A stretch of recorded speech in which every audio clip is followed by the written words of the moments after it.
A very good morning, my dear students.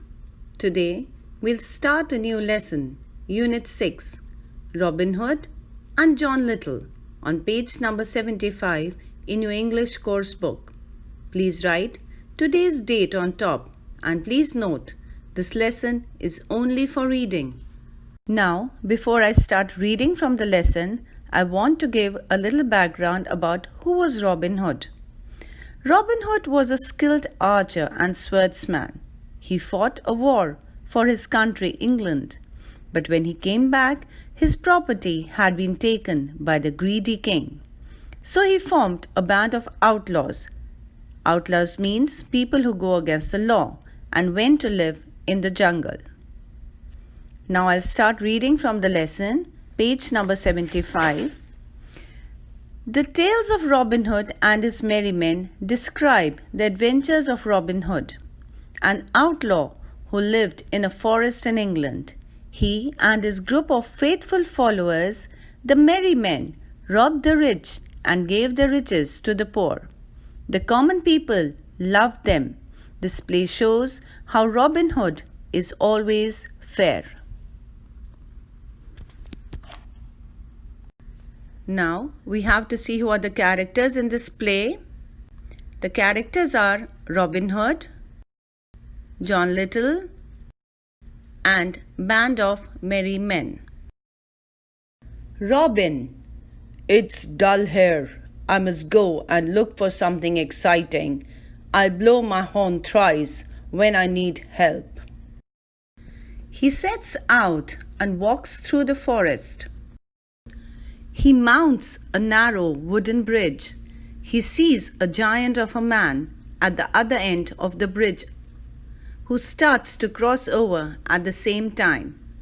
Who stands there? Stand back and let me pass. The man doesn't move. Well, you're very stubborn. I'll show you how we deal with fellows like you.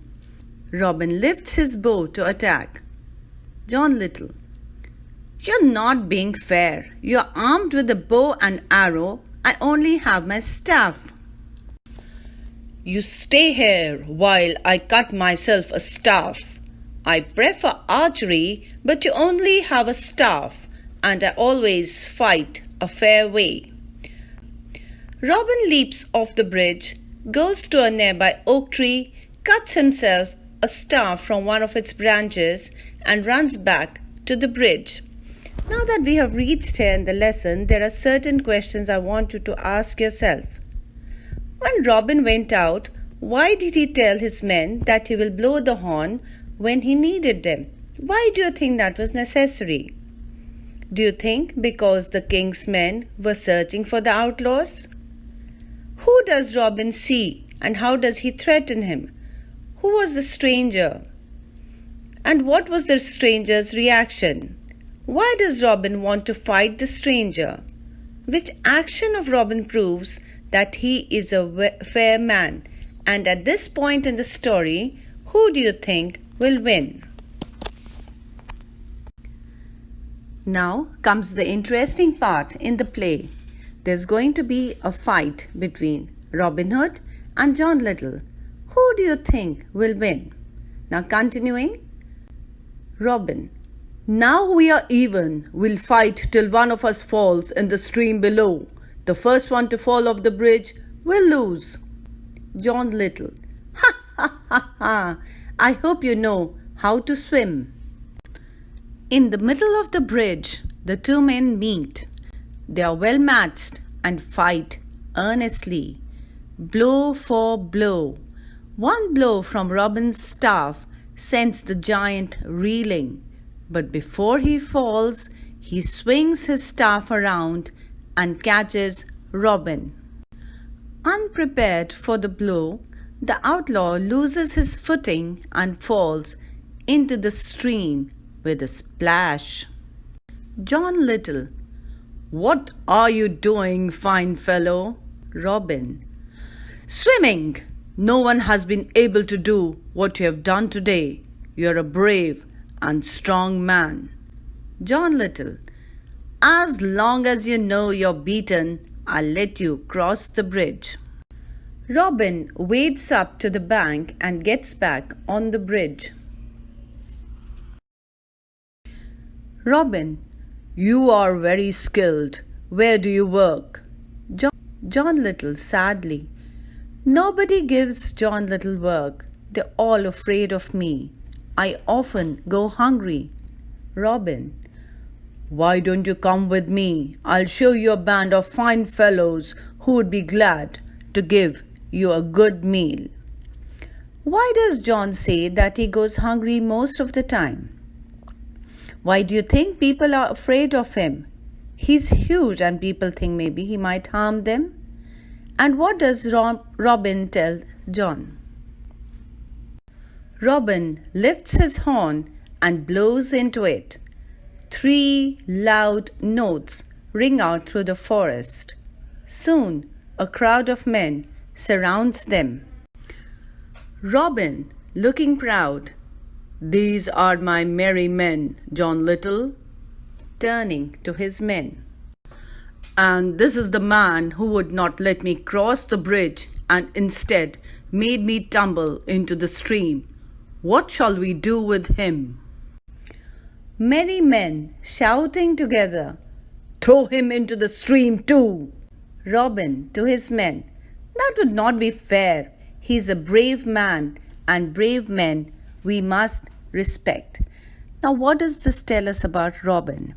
He does not agree when his men ask him to throw John into the stream. It tells us that he was a fair man in all circumstances, even when he had the upper hand. Robin, turning towards John Little, "Would you like to join my band?" John Little, "If you can shoot an arrow better than me, I'll do whatever you say." Robin, "That sounds fair to me." Now, what is John's challenge? Do you think Robin would be able to meet the challenge? These are some questions I want you to ask yourself. He makes a cross out of 2 small twigs and places it on a tree 100 paces away and hands John Little his bow and arrows. Robin, "The winner is the one who shoots right at the center of the cross. You can try first." John Little takes aim. His arrow hits the center of the target. John Little, "Can you better that?" Robin, "Better I can't, but worse I can." Robin's arrow finds its mark, John Little's arrow, and splits it through the center. John Little, "I can't believe my eyes. From today, I'll do whatever you say." Robin, "Welcome to my band of merry men. We have plenty to eat and drink, and we share equally what we earn. The work we do is to right the wrong. If there is a tyrant anywhere about, or if a man robs the poor, he has to settle with us. There will be plenty of fighting. It is a hard life, but it offers fine sport. What do you say?" John, looking pleased and extending his hand, "I will serve you with all my heart." Robin Hood and John Little shake hands while the merry men cheer. John Little became a favorite with everyone in the forest. He remained Robin's loyal friend for the rest of his life. Now, my dear students, it has brought us to the end of this very interesting play. I hope you all enjoyed it. You saw the different characters, how they were different from each other, but how they were both confident and good on their own.